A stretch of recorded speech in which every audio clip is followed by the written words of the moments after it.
व्यक्तित्व के मापन की विधियों से प्रश्न पूछा जाता है। किस प्रकार के प्रश्न पूछे गए हैं?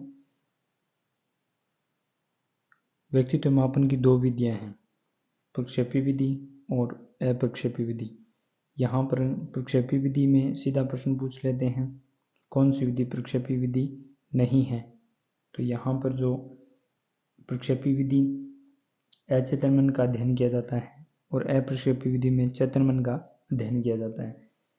प्रक्षेपी विधियों को देखें तो प्रासंगिक अंतर्बोध परीक्षण, जिसे TAT के नाम से जानते हैं, प्रासंगिक अंतर्बोध परीक्षण, इसे कथानक संप्रत्यय परीक्षण भी कहा जाता है। कथानक संप्रत्यक्षण जो परीक्षण है TAT के नाम से जिसे कहा जाता है प्रासंगिक अंतर्बोध परीक्षण, ये मॉर्गन व मुरे द्वारा 1935 में प्रतिपादन किया गया था इसका। इसमें 30 कार्ड होते हैं। कार्डों से संबंधित प्रश्न पूछा जाता है। 30 कार्ड जो होते हैं उनमें 10 पुरुष 10 महिला और 10 दोनों के कार्ड होते हैं। एक कार्ड जो होता है वो खाली कार्ड होता है, यानी कुल कार्ड यदि पूछे तो 31 कार्ड होते हैं। एक प्रश्न में यहाँ 30 कार्ड पूछे थे और एक प्रश्न जहाँ आया था वहाँ 31 कार्ड पूछे थे। तो यानी दोनों ऑप्शन में नहीं होंगे 30 और 31 से, जहाँ होंगे कुल कार्ड वहाँ 31 कार्ड होंगे, यदि 31 नहीं है तो 30 कार्ड होंगे।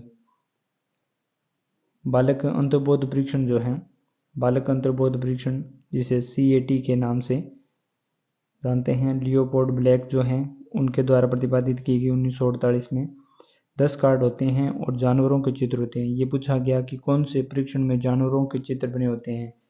तो जानवरों के जो चित्र हैं वो ब्लैक द्वारा बालक अंतर्बोध परीक्षण में जो है 10 कार्ड जानवरों के चित्र बने होते हैं। यहाँ पर ये आयु वर्ग पूछा गया कि 3 से लेकर 11 आयु वर्ग के बालकों के लिए ये परीक्षण है वो उपयोगी हैं।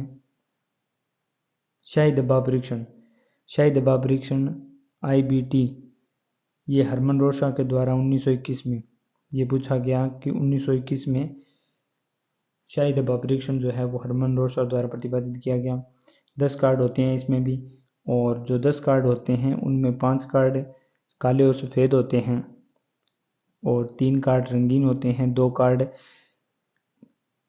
लाल काले सफ़ेद, यानी काले सफ़ेद और जो लाल हैं, ये 2 कार्ड होते हैं। 5 कार्डों पर काले और सफ़ेद धब्बे होते हैं और 3 रंगीन कार्ड होते हैं। 2 काले सफ़ेद लाल होते हैं। 10 कार्ड होते हैं कुल इसमें शाही दबाव परीक्षण में। वाक्य पूर्ति परीक्षण जिसे SCT के नाम से जानते हैं, पाइन व टेडलर द्वारा 1930 में प्रतिपादन किया गया था। वाक्य पूर्ति परीक्षण, इसमें अधूरे वाक्यों को शीघ्रता से पूरा करना होता है। शब्द साहचर्य परीक्षण जो है वो गाल्टन द्वारा 1889 में गाल्टन द्वारा शब्द साहचर्य परीक्षण और खेल नाटक जो खेल या जो ड्रामा विधि जो है ये मोरेनो द्वारा प्रतिपादित की गई। तो यहाँ से सीधा प्रश्न पूछते हैं कौन सी इसमें जो प्रक्षेपी विधि है वो नहीं है। तो यहाँ कथानक और प्रासंगिक अंतर्बोध परीक्षण ये प्रक्षेपी विधि है। बालक अंतर्बोध परीक्षण और शाही दबाव परीक्षण, वाक्य पूर्ति परीक्षण, शब्द साहचर्य परीक्षण और खेल या नाटक विधि जो है ये प्रक्षेपी विधियों में आती हैं। और अप्रक्षेपी विधियों की अगर बात करें तो अप्रक्षेपी विधियों में यहाँ चेतन मन का अध्ययन किया जाता है। अप्रक्षेपी विधियाँ 3 प्रकार की होती हैं, 3 प्रकार की, जिसमें आत्मनिष्ठ और व्यक्तिनिष्ठ विधियाँ जो होती हैं, दूसरी जो होती हैं वस्तुनिष्ठ विधियाँ, और तीसरी होती है मनोविश्लेषणात्मक विधियाँ होती हैं। पहली जो है आत्मनिष्ठ विधियों का पूछ लेते हैं भी आत्मनिष्ठ विधियाँ कौन सी नहीं हैं। तो यहाँ आत्मकथा जो विधि है, यह आत्मकथा निरीक्षण विधि जो है ये विलियम बुंट और टिचनर द्वारा प्रतिपादित किया गया। व्यक्ति या जीवन इतिहास विधि एक आत्मनिष्ठ विधि है जो टाइडमैन के द्वारा प्रतिपादित की गई। प्रश्नावली विधि जो है वो मनोविज्ञान में वुडवर्थ की है, लेकिन इसका जो सुकरात द्वारा प्रतिपादन किया गया था, लेकिन मनोविज्ञान में यदि पूछा जाता है तो प्रश्नावली विधि का वुडवर्थ यहाँ पर इसने 4 प्रकार की जो है प्रश्नावली बताई थी। यहाँ से प्रश्न पूछा गया कि बंद प्रश्नावली कौन सी होती है, जो हाँ ना का जवाब होता है, पूछा जाता है हाँ ना का, ये बंद प्रश्नावली का पूछा था। सत्य असत्य होते हैं इसमें। खुली प्रश्नावली वो होती है जिसमें उत्तर वाक्य के रूप में दिया जाता है, और सचित्र प्रश्नावली होती है जिसमें उत्तर चित्र सहित दिया जाता है, और मिश्रित प्रश्नावली वो होती है जिसमें तीनों प्रकार के जो मिश्रित होते हैं। साक्षात्कार जो विधि है वो भी एक आत्मनिष्ठ विधियों के अंदर आती है। तो 4 विधियाँ आती है आत्मनिष्ठ विधियों में।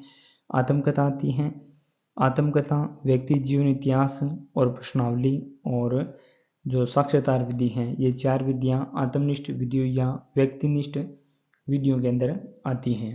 दूसरा आता है वस्तुनिष्ठ विधियाँ।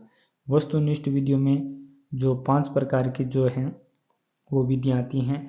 इसमें वस्तुनिष्ठ विधियों में निरीक्षण विधि या बहिर्दर्शन विधि जो वाटसन द्वारा प्रतिपादित की गई निरीक्षण या बहिर्दर्शन विधि वस्तुनिष्ठ विधियों में आती हैं। समाजमिति विधि जो है मोरेनो द्वारा 1934 में जिसका प्रतिपादन किया गया, समाजमिति विधि एक वस्तुनिष्ठ विधि में आती है। ये पूछी गई है समाजमिति विधि वाली।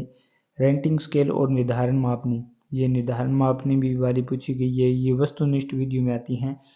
निर्धारण मापनी गाल्टन द्वारा। शारीरिक परीक्षण विधि जो है ये वस्तुनिष्ठ विधि है।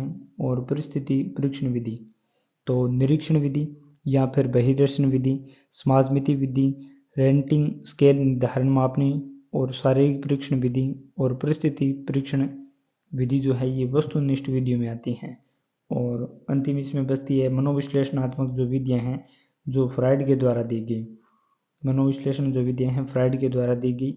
इसमें जो है वो मुक्त साहचर्य विधि, शब्द साहचर्य विधि और स्वप्न विश्लेषण विधि, ये विधियाँ जो है वो मनोविश्लेषणात्मक विधियों में आती हैं। तीनों दे रखे होते हैं, एक अलग होती है वो पूछ लेते हैं अभी कौन सी नहीं है। तो यहाँ मुक्त साहचर्य मनोविश्लेषण की हैं, शब्द साहचर्य और स्वप्न विश्लेषण यहाँ मनोविश्लेषण विधियाँ। तो इस प्रकार की जो हैं वो व्यक्तित्व के मापन में विधियों से प्रश्न बनता है यहाँ से।